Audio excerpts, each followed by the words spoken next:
Hey, church family, I wanted to take this opportunity to present you with another word of encouragement as we continue to pray for the outcome of this election. Well, there you have it. The Supreme Court has decided to reject the lawsuit that was brought forth by Texas Attorney General Ken Paxton. The lawsuit, which was joined by 17 Republican attorneys general and 126 members of Congress, as well as President Donald Trump. This lawsuit urged the U.S. Supreme Court to consider the constitutionality of the election laws that were changed in Pennsylvania, Wisconsin, Michigan, and Georgia.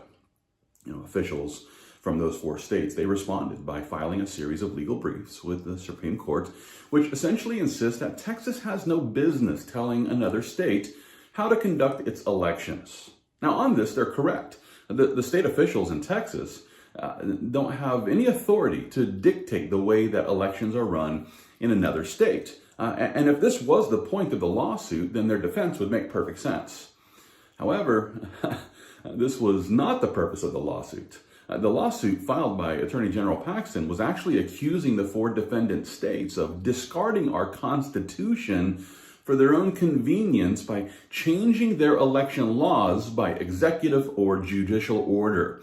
And while I'm not arguing that the allegations of Attorney General Paxton are correct, I do believe that there is precedent for hearing this lawsuit. This was precisely the point that was made by Supreme Court Justice Sam Alito. Justice Alito presented his dissent of the decision, of the decision to reject this case. He presented his dissent of this Supreme Court decision by declaring, "In my view, we do not have discretion to deny the filing of a bill of complaint in a case that falls within our original jurisdiction." And in defense of this position, Justice Alito appealed to Arizona versus California 589 U.S. The Arizona versus California filing. This appeals to a statement that's found in Nebraska versus Colorado 577 U.S., which says this: "If this court does not exercise jurisdiction over a controversy between two states, then the complaining state has no judicial forum in which to seek relief." In other words, if an unconstitutional election conducted in another state alters the outcome of the federal election, then the Supreme Court is the only court with jurisdiction to handle the complaint between, one state and the other. The proof of this, it's found in Article 3 of the U.S. Constitution, which says, "In all cases in which a state shall be a party, the Supreme Court shall have original jurisdiction."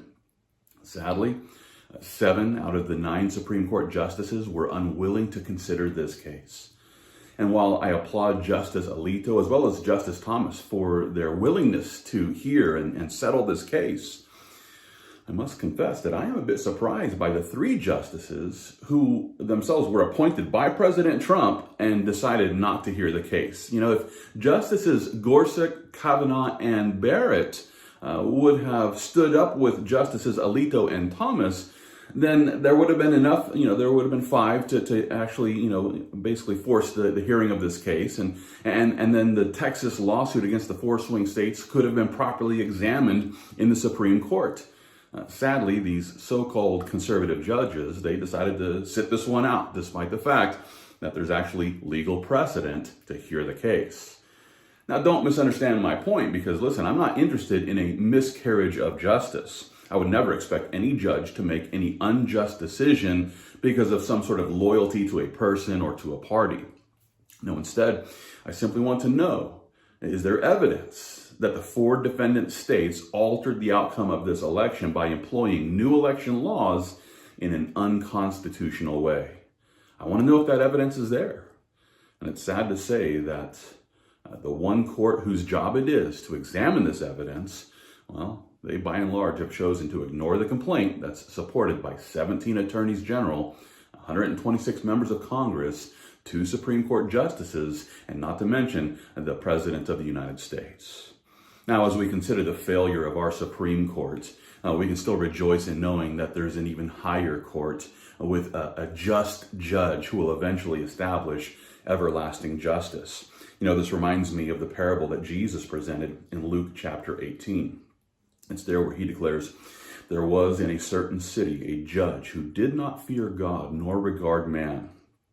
Now there was a widow in that city, and she came to him, saying, "Get justice for me from my adversary."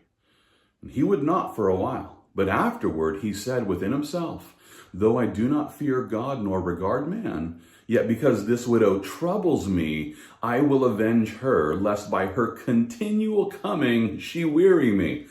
And then the Lord said, "Hear what the unjust judge said.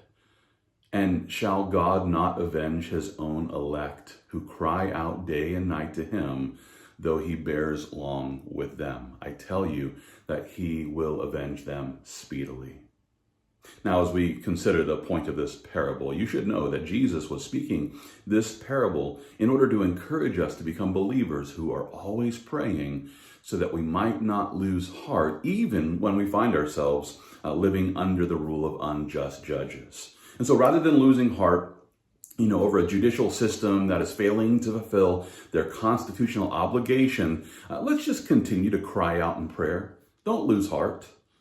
Cry out in prayer to the one who will eventually establish everlasting justice. And he'll do this on the day when the Lord Jesus comes and establishes his millennial reign right here on earth. And with this as the goal, I encourage every Christian, let's continue fighting the good fight of faith, all for the glory of God.